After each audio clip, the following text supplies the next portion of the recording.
Alright, so we've already done length and area conversions, and now we're going to look at some volume conversions before we move into our volume exercises. So this example asks us to convert the following measurements into the units given in brackets. So for this first part, part A, it's pretty easy. It's just from meters to centimeters. So we're just working in one dimension, in length. And we're going from a larger unit, meters, to a smaller unit, centimeters. So we know that we're going to be multiplying because we're going to be able to fit a lot more centimeters than we are meters in this given space, or so should I say length. And we know that there's 100 centimeters in a meter, so we're multiplying by 100. So that's really straightforward. We're just working in one dimension. So because there's 100 centimeters in a meter, we multiply by 100. So we end up with 2.5 times 100, which is 250 centimeters. Now for part B, we're working in area, measurements of area. So now we're looking at two dimensions, and it's still meters and centimeters here. So we're going from a larger unit, square meters, to square centimeters. So we're going to multiply still. And there's still 100 centimeters in a meter. But because now we're working in two dimensions, we actually have 100 squared square centimeters in a square meter. So whatever dimension the question is in, that's the dimension that we have to raise our conversion number here, 100 to. So because we were talking about length here, it was just multiplied by 100, but now we're talking about area, it's actually going to be multiplied by 100 squared. And it's the same with volume. It's going to be multiplied by 100 cubed for volume. So we still say how many centimeters are there in a meter, 100, but because it's square meters and square centimeters, we actually multiply by 100 squared. So 2.5 times 100 squared is 25,000. It's actually like multiplying by 10,000 because 100 squared is actually 10,000. And there's actually 10,000 square centimeters in a square meter. Even though there's only 100 centimeters in a meter, there's 10,000 square centimeters in a square meter. So it's actually going to be a much larger amount of square centimeters that fit into a square meter. And with volume, it's going to be another dimension, so it's going to be even larger. And we're still going from a larger unit to a smaller unit. It's still multiplication. There's still 100 centimeters in a meter, so it's 100 raised to the power of something.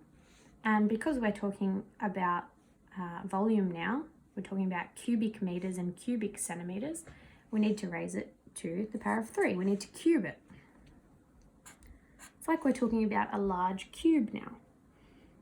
Okay, so 2.5 times 100 to the power of 3.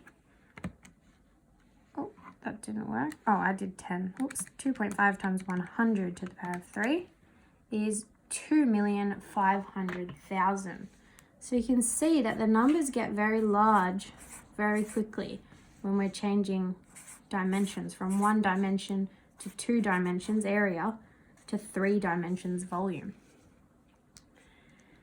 So 2.5 cubic meters is actually 2,500,000 cubic centimeters. And that kind of makes sense because if we think about, let's think about I'm just trying to work out where I can write it, a meter. Okay, so we're just in one dimension. We're looking at a meter. That's going to be 100 centimeters in that meter. And that's not 100, but just imagine that that's 100 centimeters. So that's 1 meter. It's the same as 100 centimeters. But now if we want to add a dimension here, we need to add a dimension. And we're going to make this 1 square meter. Well, there's going to be another 100 centimeters here in this dimension. So actually, we've got 100 square centimeters up here. Then we've got another 100 square centimeters down here.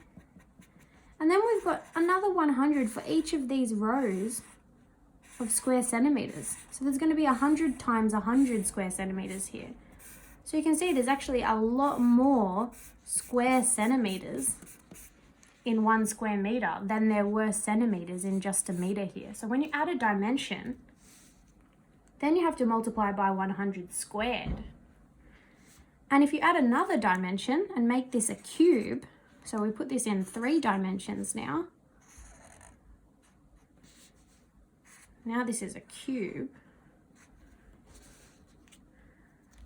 We can see that we've added another meter in this dimension, in this direction here. So that's another 100 centimeters in that dimension. So you can see now there's 100 centimeters in this direction as well.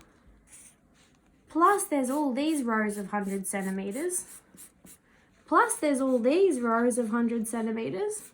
So you can see that there's actually 1,000,000 cubic centimeters in a cubic meter. So that went up really fast. And that's why when you're changing from cubic meters to cubic centimeters, you actually need to multiply by 100 cubed, which is actually 1,000,000, because you can see there's lots of cubic centimeters in that 1 cubic meter. Okay, and the last question now, just a little bit different. We've got a different number. We're converting between different volume units.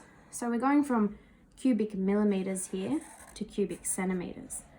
We're going from a smaller unit to a larger unit this time, so we have to divide.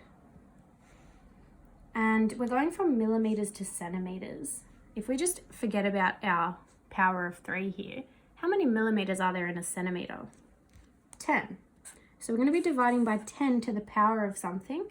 And because it's cubic millimeters and cubic centimeters, we're going to be dividing by 10 to the power of 3, or 10 cubed. So 458 divided by 10 to the power of 3, or 10 cubed, gives us 0.458. 0.458 cubic centimeters. So that is the same as 458 cubic millimeters. All right, so now let's find some actual volumes of some prisms. So example 2 says find the volume of these solids. Our first solid here we can see is, it's like a rectangular prism, and this base shape at the top here is a square. So the base, which is this top side, and also the bottom side, they're going to be the same square, is 1 centimeter by 1 centimeter. So that's a square. And when we're finding the volume of a prism, we know from the video that we just watched, the volume of a prism is just this area of the base, and then it's multiplied by the length here, or the height. Whatever you extended that base by, you extended it down in this 3rd dimension, so you just need to multiply by 3. So our area of our base, area of the base times the height, or the length, times the height. That's going to give you the volume of any prism. Doesn't matter what this shape is on the base or the top. It's still going to be the area of that base, whatever it is, whatever shape it is, multiplied by the height or the length. So our area of our base, because it's a square, is just going to be the side length squared, and then we're multiplying by the height.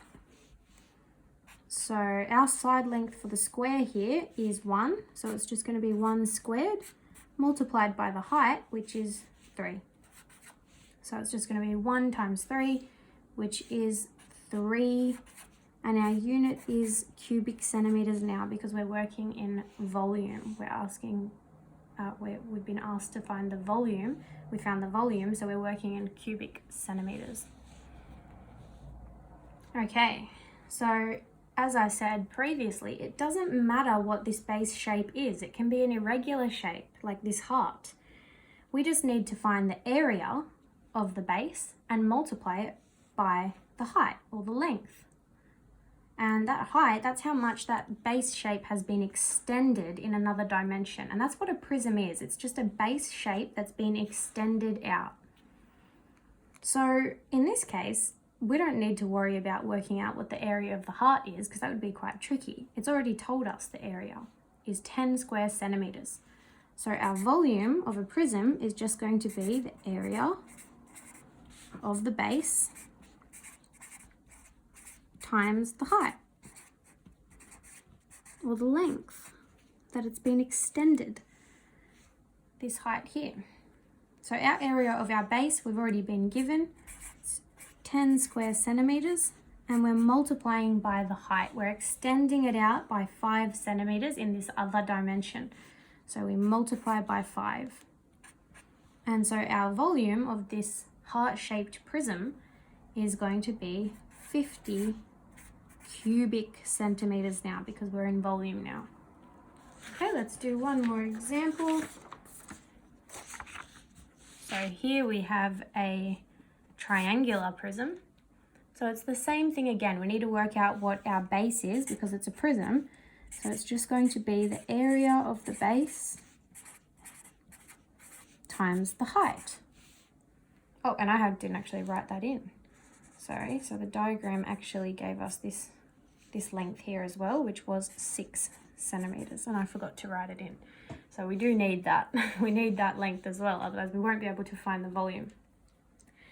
So the area of the base, well in this case, we've got a triangular prism. So our base is going to be this triangle shape here. So we need to find the area of this triangular base. How do we find the area of a triangle? Well, the area of a triangle is just half times base times height. Then we need to multiply by this third dimension that we've extended the shape in, so the height or the length. So we need to multiply by h.